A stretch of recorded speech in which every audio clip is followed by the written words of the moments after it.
the setup.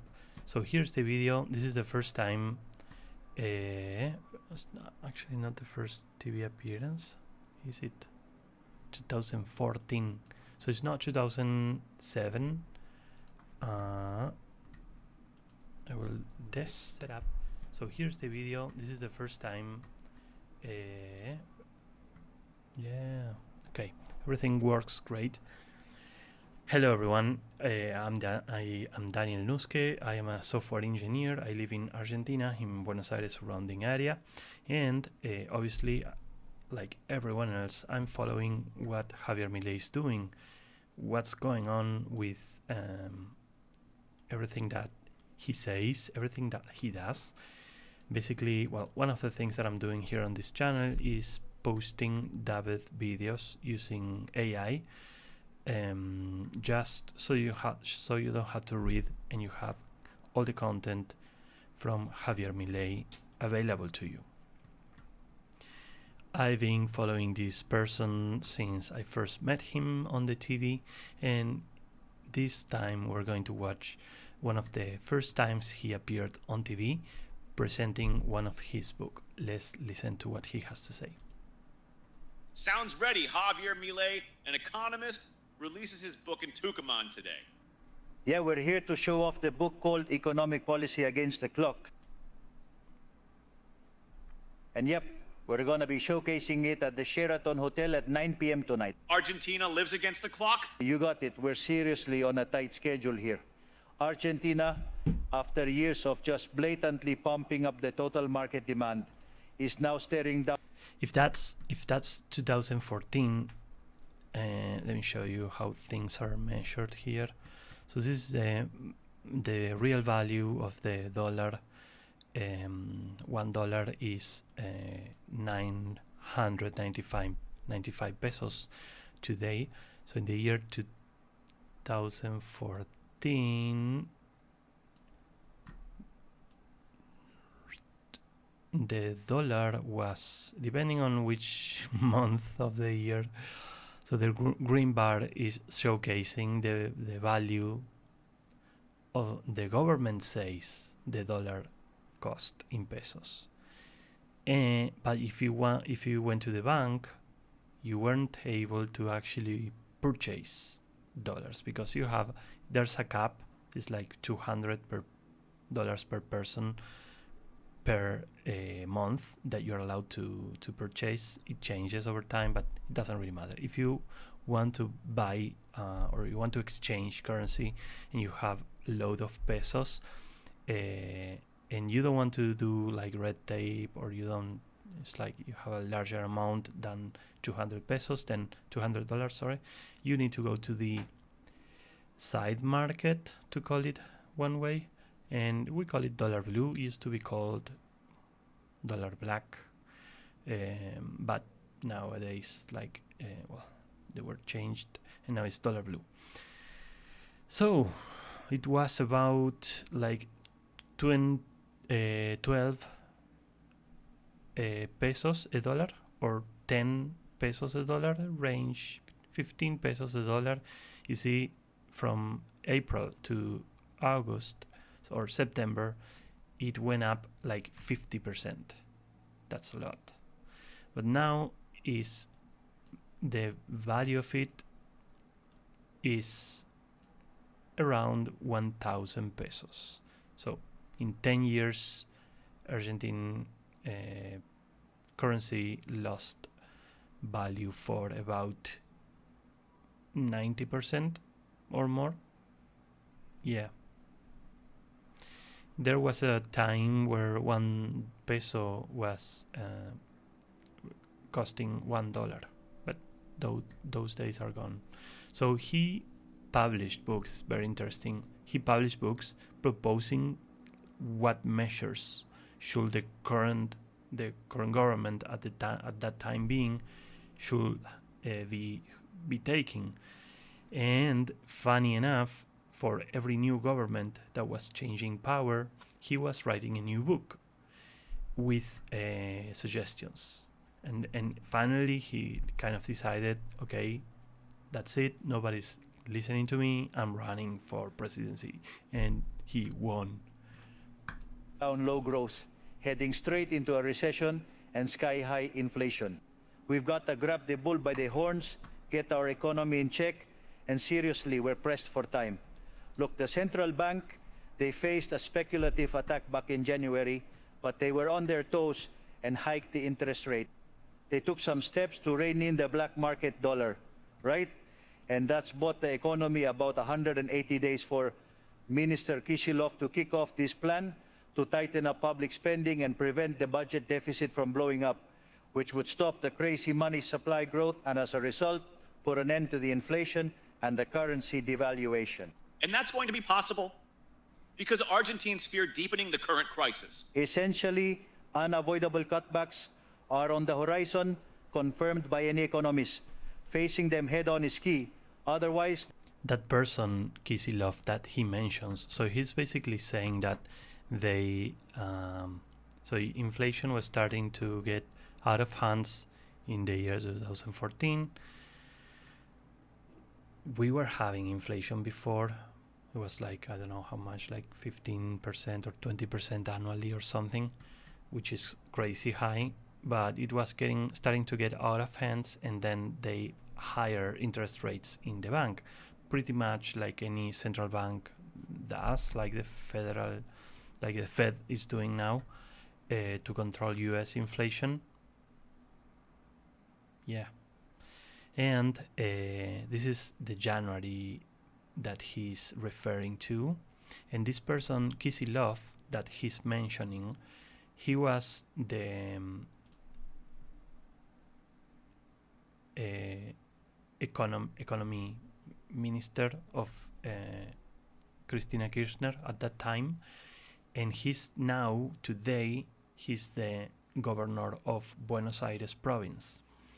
You know, as in many countries, we have Buenos Aires autonomous city, and which is kind of a tiny spot on the map, and we have a Buenos Aires province, which is huge, like Spain size, huge.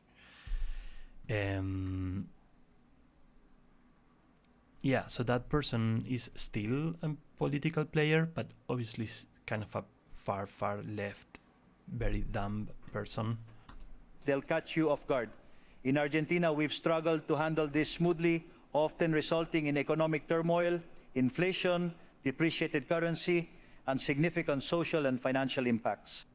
Basically, in Argentina, they never let us do things in an orderly way.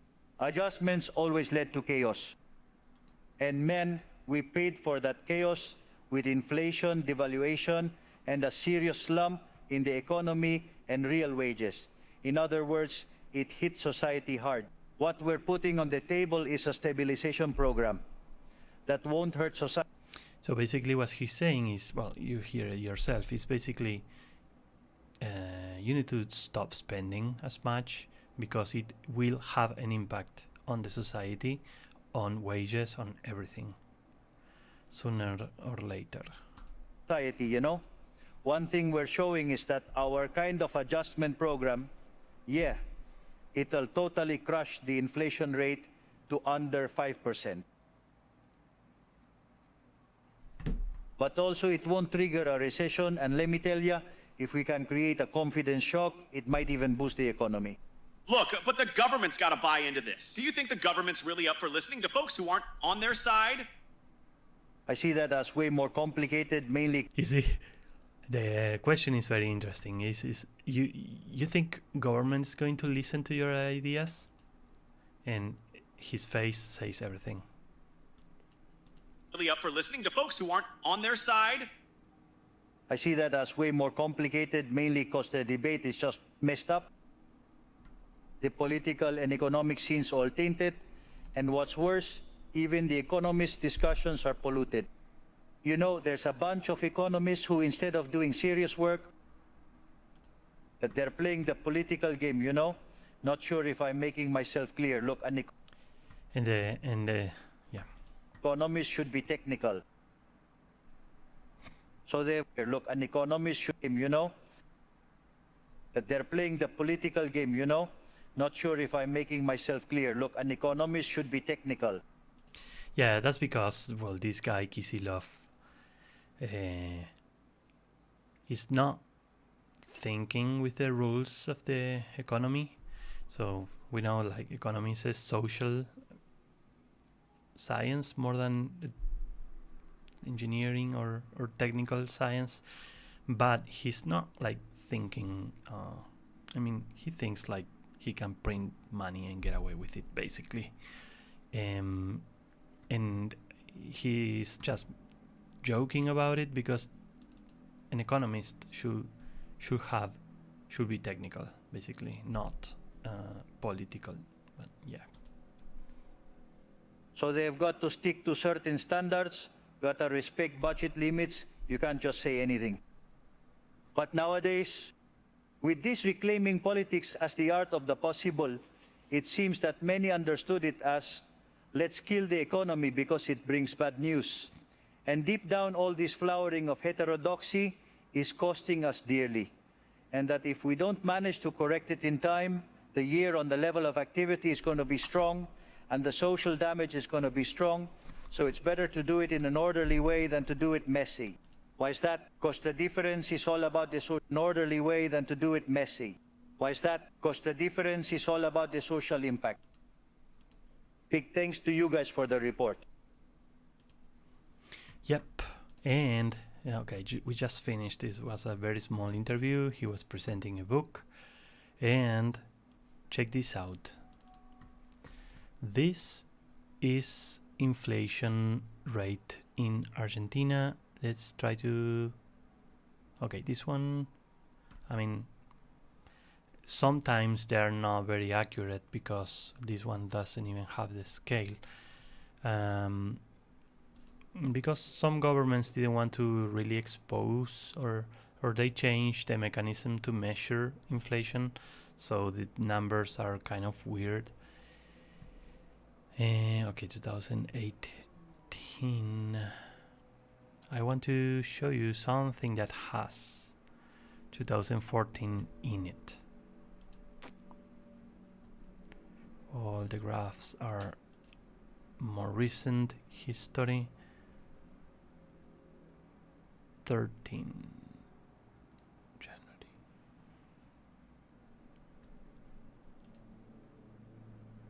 Annual inflation 2018.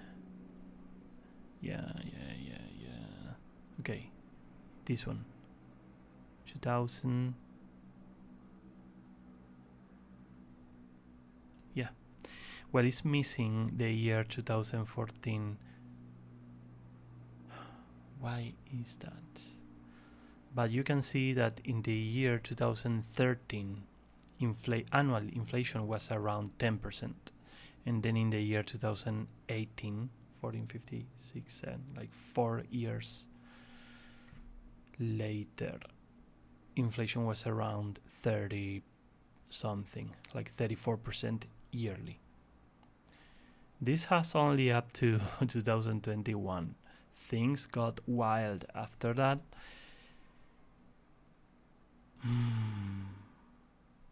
Yeah, this is so sad. It's terrible. And so what he was saying is basically, guys, we're getting, I mean, time, clock is ticking, we're losing time, we need to make the right measures, we need to steer the ship and go towards the right direction, otherwise we're going to collide something, it's going to be a mess. We are running out of time. And it was 10 years ago when inflation was just about crossing from like 10% to something. Maybe it was 16, 20. I don't have the numbers right here, right now. But this was the book that he was presenting at that time. Política Económica contra reloj, like economy policy against time. And this is funny. I will want to talk about this guy in another time. So Milei, obviously, everybody knows him. Giacomini, this is kind of the arch nemesis of him right now. Philosophically, it's very, very interesting combination. They were very, very close friends, and now they're relationship is broken to death, something like that. And I don't know this guy, probably another economist, but it doesn't really make sense for you to read this book. Maybe it does, I don't know if you're interested in it, but it's very, very much about what was going on in policy and in economy in Argentina in the year 2013-14. So it's very out of time. If you will read it today, it's more like reading about a story of the economy more than reading something that adds value to you. But who knows, maybe the US is in that particular moment right now. They should stop spending as much, maybe. Obviously I'm not an expert on the area, I'm just sharing videos of Milei. I'm a software developer. I work as a software engineer for like 19 years. I'm an expert at it.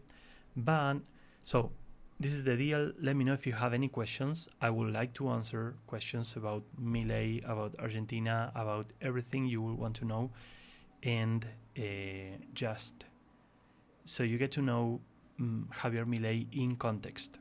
This is something you're not going to get anywhere else.